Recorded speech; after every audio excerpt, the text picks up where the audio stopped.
বাংলাদেশে আজকে আমরা কথা বলতে পারবো না, আমাদের গণতান্ত্রিক অধিকার থাকবে না, এটা হতে পারে না।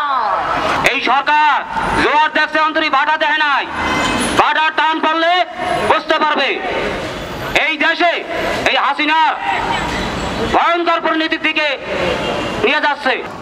নির্বাচন করার যেমন মানুষের অধিকার আছে, নির্বাচন না করার যেমন অধিকার আছে, ভোট দেওয়ার যেমন অধিকার আছে, ভোট না দেওয়ার অধিকার আছে, তেমনি বাটে ভোট বর্জন করার অধিকারও মানুষের আছে। সরকার যে নীল নকশা পেতেছে সেটা প্রতিহত করার জন্য দেশবাসী গর্জে উঠবে। আমাদেরকে কোনো রাজনৈতিক সমস্যা সমাবেশ করতে দেওয়া হবে না, সরকারের বিরুদ্ধে কোনো কথা বলা যাবে না, নির্বাচন করা না করার ব্যাপারে কোনো কথা বলা যাবে না। আমরা এই অবস্থানের তীব্র নিন্দা জানাচ্ছি।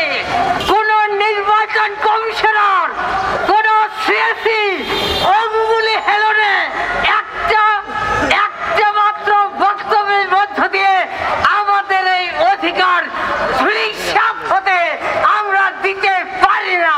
এই বাংলাদেশে আজকে আমরা কথা বলতে পারবো না, আমাদের গণতান্ত্রিক অধিকার থাকবে না, এটা হতে পারে না। আমরা পরিষ্কার করে বলছি, এখনো সময় আছে।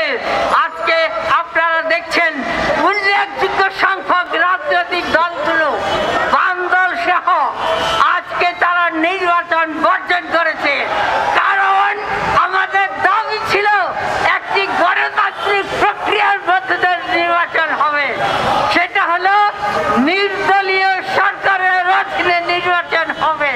কিন্তু আমরা দেখলাম সরকার আজকে জনগণের এই আকাঙ্ক্ষা, জনগণের এই দাবির কোনো তোয়াক্কা করলো না। এই সরকার জোয়ার দেখছে অন্তরি ভাটা দেখে নাই, ভাটার টান পড়লে বুঝতে পারবে এই দেশে এই হাসিনার ভয়ঙ্কর পরিণতির দিকে নিয়ে যাচ্ছে। এই সরকার যে ফ্যাসিস্ট, সর্বোচ্চ ফ্যাসিস্ট সরকার, এই সরকারকে উচ্ছেদ করা ছাড়া বাংলাদেশে ন্যূনতম গণতান্ত্রিক অধিকার প্রতিষ্ঠা সম্ভব না। সরকার যে নীল নকশা পেতেছে সেটা প্রতিহত করার জন্য দেশবাসী গর্জে উঠবে। আমরা এই সমাবেশ থেকে দেশবাসীকেও গর্জে ওঠার আহ্বান জানাচ্ছি। মিছিল, মিটিং, লিফলেটিং, প্রচার, প্রপাগান্ডা সমস্ত কিছুর উপরে নিষেধাজ্ঞা আরোপ করেছে। নির্বাচন বিরোধী কোনো কর্মকাণ্ড পরিচালনা করা যাবে না।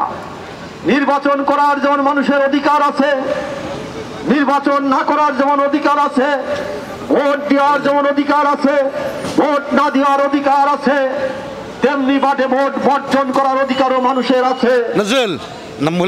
সেই অধিকার কেউ হরণ করতে পারে না। নির্বাচন কমিশন সেই অধিকার মানুষকে কেড়ে নিয়েছে, সে অধিকার হরণ করার ষড়যন্ত্র করছে। জনগণের বিরুদ্ধে রুখে দাঁড়াবে। সত্য, বস্তুনিষ্ঠ ও নিরপেক্ষ দৈনিক জনবাণী।